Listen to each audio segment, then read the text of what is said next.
Bona tarda des de la televisió de Badalona i benvinguts al Catalunya Opina. Comencem, doncs. Fins i tot deixa venir els de Ciutadans. Imagina, es increíble. Imagina. Es increíble. No, pero ese bien nacido ser agradecido con aquellas personas que, pudiendo hacer otro tipo de televisión, permiten hacer una abierta i plural, para que muchos aprendan. Però jo em sembla que potser hem canviat massa el xip, no? Hauríem d'assumir que això és la normalitat i no estar bien ahí. Una señora periodista que dice que no va a una cadena de televisión, aunque su línea editorial no te guste, y que lo dice con orgullo, yo no voy ahí. Perdona, yo he ido a los sitios más insospechados, a las teles más insospechadas, a la radios independentistas. TV3. Yo siempre, bueno, tampoco he ido mucho, pero bueno.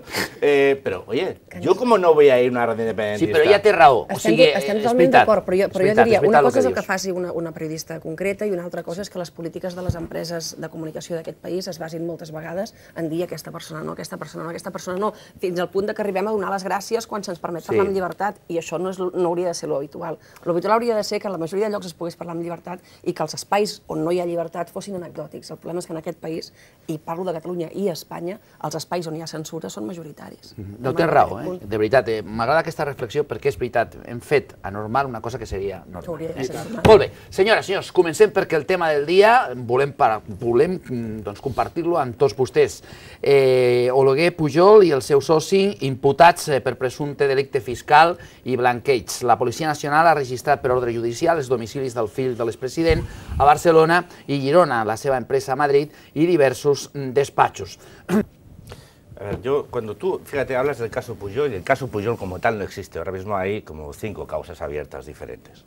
¿Vale? Hay una por la posible origen de la herencia de Pujol, por el tema de Oleguer Pujol y de dónde sacó el dinero, los recursos para invertir más de 2.000 millones en la compra de unas oficinas de Santander, el caso de Jordi Pujol Jr. Y sus movimientos de dinero, y el tema de Oriol Pujol. Es decir, hay varios casos. Pero aunque no era cierto, como lo has dicho, es cierto, porque esto es un caso Pujol. Mira, en Cataluña hay durante los últimos 30 años una constante, que es un apellido, y son los Pujol.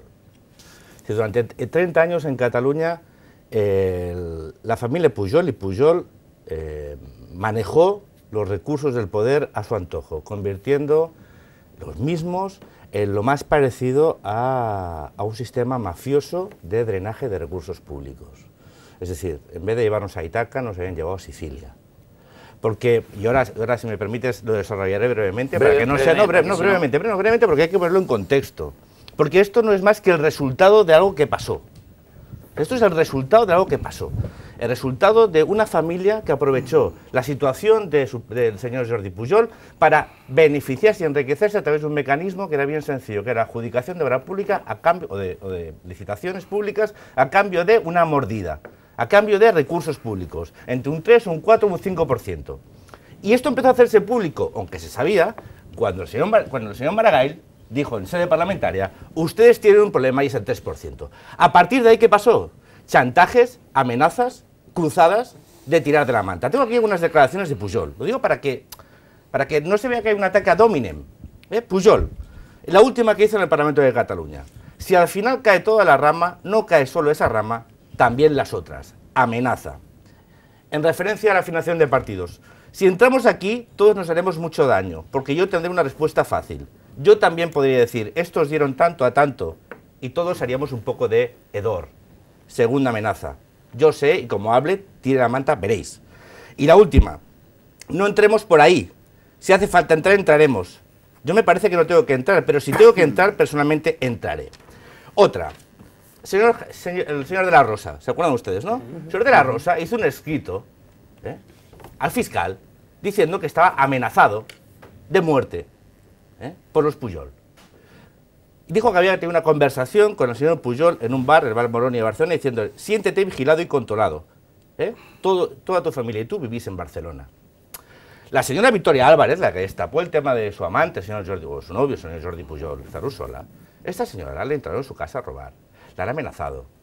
Es decir, esto es lo más parecido a Sicilia. Hemos vivido un drenaje y un robo de recursos públicos en un mundo de amenazas y de miedo, con la prensa silenciada y temerosa de que si te metías contra los Pujol acababas mal.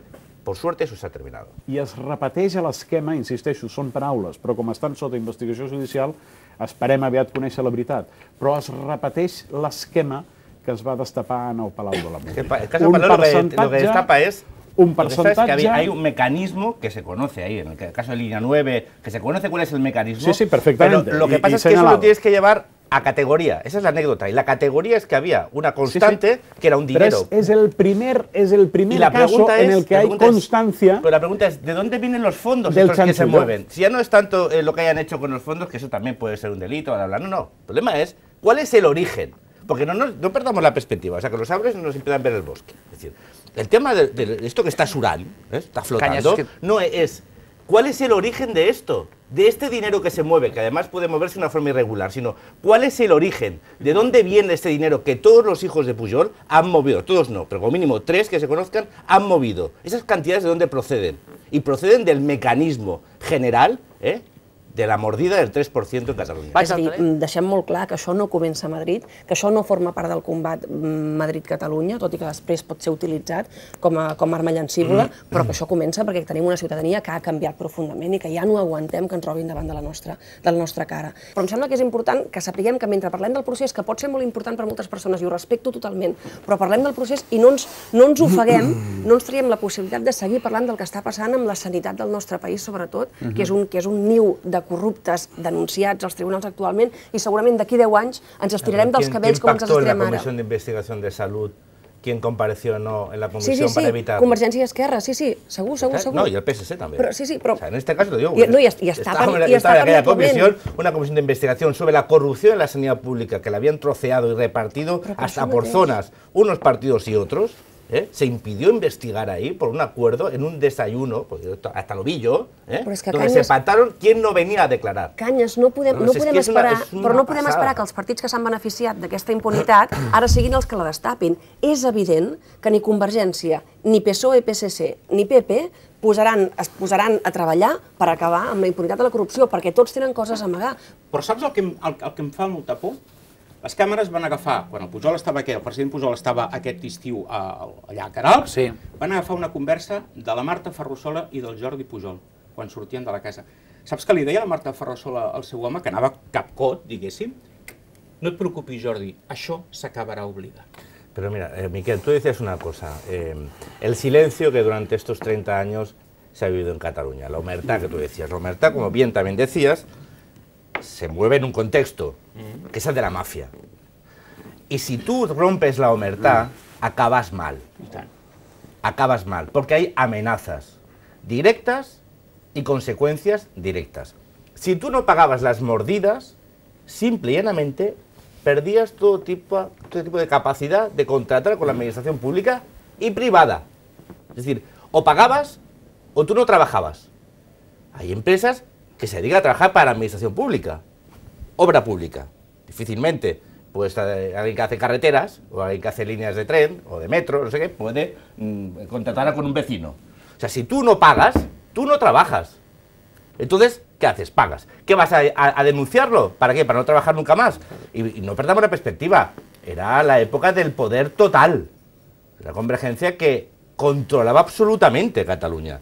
Los medios de comunicación. Los medios de comunicación, la proximidad al poder es nefasta.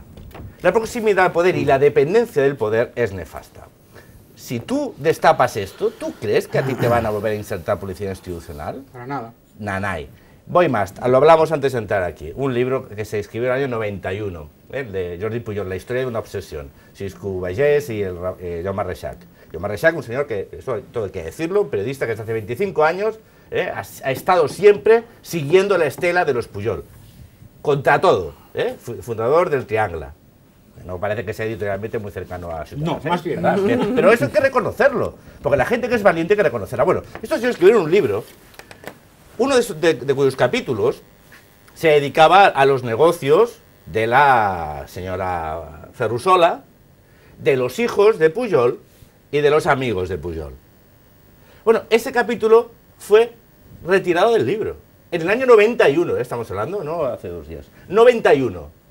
¿Por qué? por las posibles consecuencias que podía tener. Claro, eso sí que se sabía. Sí que se sabía que si uno rompía la omertà tenía unas consecuencias. Y la muerte civil, cuando el poder está tan cerca, cuando el poder lo controla todo, cuando esto no es una verdadera sociedad abierta y uno tiene que al final pagar su alquiler o su hipoteca y tiene unos hijos, es muy complicado de romper eso. ¿Y por qué se rompe ahora? Porque ya no controla el poder, y porque ha habido denuncias anónimas, y porque ha habido acciones judiciales, y porque ha habido una voluntad de... pero que en el fondo ya está. Un elemento fundamental. Uno, Palau de la Música. Porque ahí rompe, hace clac.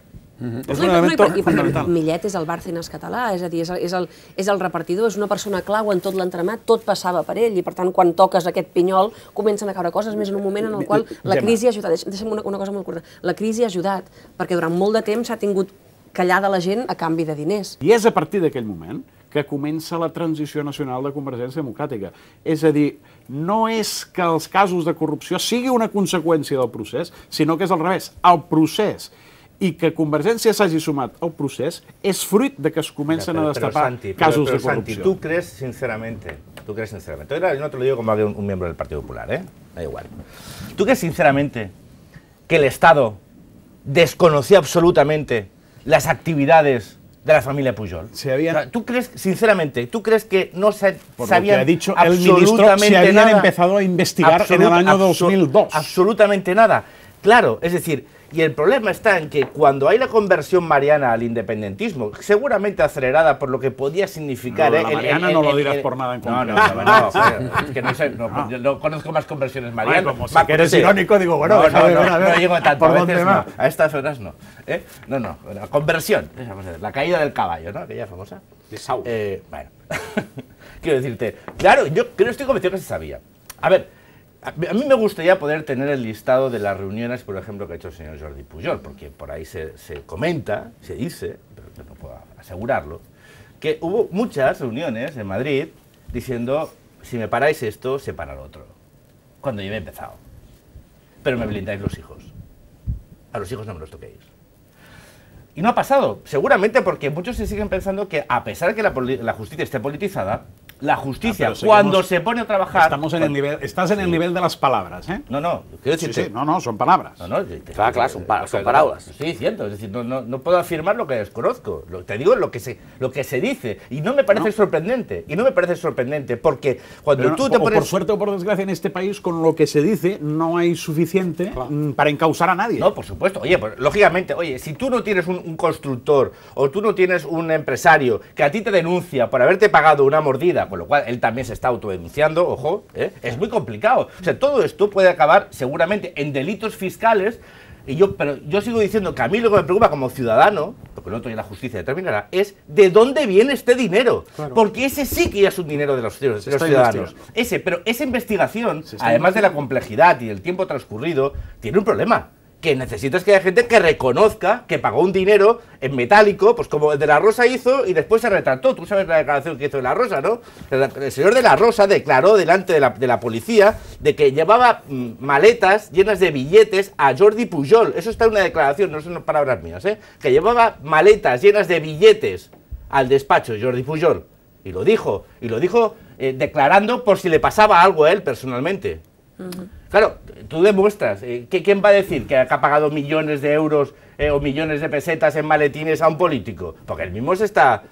Detrás hay grandes empresas, es decir, es muy complicado generar las pruebas que acaben inculpando. I estamos viendo pues, la parte de arriba. Les grans empreses no ho han fet, però hi ha hagut petits empresaris que sí que han denunciat la corrupció i s'han posat ells i han sigut herois. I això és el que anava. El Víctor Saura, que és un experiodista del Triangle, precisament, un dels únics mitjans que hem tingut durant molts anys per saber aquest tipus de coses, en un article recent al Diario, reconstruïa la vida dels petits empresaris que s'han atrevit a dir jo he pagat mordida i fins al 20%, no 3%, 20% de mordida. La gent digui no puc més. I tenim la sort... Però tenim la sort... Canya, deixa'm acabar. Però tenim la sort que en un país on hi ha les condicions materials perquè tothom es posi a saltar coses, la gent està sent molt més racional que això i està dient apostem per partits polítics diferents, per organitzacions diferents i canviem el mapa polític català. Donde Bienestar Social estaba pagando un alquiler en la última etapa de 6 millones de euros en Palau de Mar, 6 millones de euros, mientras no tira dinero para recursos a familias necesitadas. Bueno, pero eso no es ninguna novedad. ¿Cuántos años lleva? Palau de Mar on és? Palau de Mar, en la Barceloneta. Sí. Al lado del paseo el Palau de Mar, al lado del Museo de Historia de Cataluña, ahí Bienestar Social durante muchos años. Ya on hi ha muchísimos el mismo edificio, Quiero recordar que empezaron pagando 9 millones de euros y acaban pagando 6. Pero es igual, la última etapa eran 6 millones de euros. 1.000 millones de las antiguas pesetas de alquiler anual. Sí, señor. Entonces, eso sí que es una decisión política. Entonces, claro, es todo muy obsceno. Claro, es todo muy obsceno. Es todo muy obsceno cuando a ti alguien te dice que se llevaban sacos o bolsas de basura llenas de billetes de 500 euros a Andorra. Cuando hay investigadores que dicen que el cajero automático de los Pujols era Andorra. Es decir, eso es muy obsceno, porque todos esos recursos, que son centenares de millones de euros, cuando una obra pública se encarece, porque si alguien se piensa que los constructores, cuando tú pagas un 4, un 5, un 3% de mordida, eso es de mérito de sus beneficios, no, que está soñando. Eso ya se cobra después en las ampliaciones de contrato, ¿verdad? Pues todo ese dinero es un dinero que sale, al final, de falta de inversión, de falta de recursos, todo eso se paga. Los que pagan la mordida la recuperan y los otros se benefician, algunos su partido i algunos su partido i ells. Però, Canyes, no només amb això, els expresidents del nostre país, parlant del cas Pujol, tenen dret a una secretària i un despatx. No hi ha límit de quan pot costar aquest despatx. Para que eso tiene una función, ¿no? ¿Cuál es la función subvencionar ahora? De forma... Claro, de forma... palmeros. Sí, claro. ¿No? Condicionar la opinión pública, desviar la atención, apoyar un proceso que tiene, entre otros objetivos, el que no nos fijemos qué demonios está pasando aquí. Yo lo decía el otro día, aquí quiero saludar a la gente del Valle d'Hebron, a los trabajadores médicos, porque son fantástico y tenemos una suerte de tener una sanidad pública, a pesar de todo, es excepcional, de unos profesores excepcionales. Bueno, decían, pues de tener, lo decía el otro día aquí, de tener 20 camas para otro reino de la limnología, a tener 8. Sí, no. Es decirte, bueno, eso, mientras eso pasa. Mientras alguien tiene un despacho en el Paseo de Gracia, que ya me dirás tú, pagando un dineral, pues resulta que hay que cerrar camas hospitalarias para gente que se puede morir. Bueno, pero eso es una responsabilidad política. Decir eso, ya es contra Cataluña, es contra... Oye, no, perdonen, sí es muy legítimo defender la independencia, pero bueno, también exigir. Que no puede ser que estemos sin presupuestos a día de hoy, que no es normal que hayamos tenido unos presupuestos que han recortado el 25% en salud, educación y bienestar. Que ser de miedo. Claro, es decir, oye, y aquí la gente, bueno, el 9N, bueno, y los presupuestos, porque usted cuando vaya al médico, dependerá de cuánto nos gastemos en la sanidad pública, que usted la tenga decente o no. Entonces, en vez de estar, ¿cuánta gente ha salido a la calle a decir, qué demonios pasa? Oye, ¿no podéis mascar chicle y andar a la vez? ¿No podéis aprobar una ley de consultas y una ley de presupuestos? No, lo importante, ¿cuál es la de presupuestos? ¿Se está reuniendo Artur Mas con Junqueras y Tutti Quanti para hablar de la ley de presupuestos? Crec que a Catalunya i als catalans tampoc no ens interessa entrar en una dinàmica de que cada 2 anys hi tinguin que haver eleccions al Parlament, perquè al final ens passem les legislatures parlant dels nostres problemes en comptes de parlar dels problemes dels catalans. O sea, tú puedes tener una legislatura si sirve de algo, es decir, tú puedes, o sea, un gobierno... Sí, pero no podemos seguir hablando de los problemas de los partidos en vez de hablar de los problemas de la gente. No, de acuerdo, pero tú sabes como yo, desde hace 4 años, desde 2010, ¿me puedes decir en qué se ha gobernado sobre los problemas reales en Cataluña? De nada. Es decir, en lo lógico, evidentemente, las legislaturas se tienen que intentar acabar, porque son procesos de 4 años donde los gobiernos desarrollan políticas. Vosotros las vuestras, equivocadas, acertadas, da igual, pero bueno, 4 años, hacen unas políticas que tienen como objetivo... Hoy ha habido buenos datos del paro, Te empezó diciendo que no voy a valorarlas ahora porque pero si no lo digo yo, como no lo dirás tú, pues lo digo yo. Pero si hay un gobierno que no gobierna, que lleva 2 años ahora sin gobernar, pues oye, pues a lo mejor es que es una legislatura perdida. Y la verdad, ¿estamos preparados para perder 2 años más en Cataluña? Pues yo creo que ese es el problema. Y cuando muchas veces se piden elecciones anticipadas, no es para que se vaya más, sinó perquè no hay un gobierno que gobierne. El govern de Madrid es va posar a tremolar, recullen signatures. Per tant, no hi haurà eleccions plebiscitàries de la mateixa manera que no hi ha vergonya. Yo lo afirmas... Tot d'un sopar íntim, ha dit. Es una posibilidad, pero lo que sí que es cierto es que hay un problema de gobernabilidad. Total. De gobernabilidad y de figura de liderazgo político. Es decir, Mas se ha jugado una legislatura, una carta. Yo dudo que no eran unas plebiscitarias. Era tener una mayoría... Las van vendre així. No, vendieron como una mayoría excepcional para iniciar un proceso que tuviera como objetivo bla, bla, bla. Cuando se pegaron la hostia del siglo, de 62 diputados a 50, tuvieron que aliarse con Esquerra Republicana. Però tu no pots canviar les regles quan el joc ja ha començat. Y dicen así, y los atornillaron. Porque si Convergencia hubiera sacado mayoría absoluta, yo creo que no habríamos llegado donde estamos, como mínimo ahora. Hubieran gestionado los tiempos de una manera diferente y lo habría. Pero lo que pasa es que cuando tú te alías con Esquerra, tienes un problema. Porque Esquerra no engaña nunca a nadie. Esquerra siempre ha sido así. Es un pésimo socio. Ha acabado haciendo la política de Esquerra y ha llegado a la mitad de la legislatura con una situación de deadline, aquello de, bueno, ¿y ahora qué? Ahora más, seguramente lo que tiene que hacer es, si el 9 se puede votar o no, irse. Irse. No convocas elecciones, pero te vas. Si no, ¿cómo aguantas tú 2 años con una deuda de 60.000 millones de euros de deuda de la Generalitat? Con 40.000 millones que ya le ha inyectado el gobierno de España a través del Fondo de Liquidez Autonómico y los múltiples mecanismos para pagar facturas. Con unos presupuestos que ya se aprobaron en 2014, que eran ficticios y que tendría que ser delictivo, porque tú no puedes aprobar unos presupuestos con una partida fantasma de ingresos de 2.300 millones de euros, que sabes que no vas a ingresar, después de prorrogar unos presupuestos en 2013, donde pegaste un recorte lineal del 10% en salud, educación y bienestar, con el vistiplau de Esquerra. Pero como no se habían aprobado los presupuestos, no se ejecutaron las partidas y se recortó en salud, educación y bienestar. Y te metes en 2015 con unos presupuestos prorrogables de 2.300 millones de euros fantasmas. ¿Cómo vas a gobernar? ¿Cómo vas a gobernar?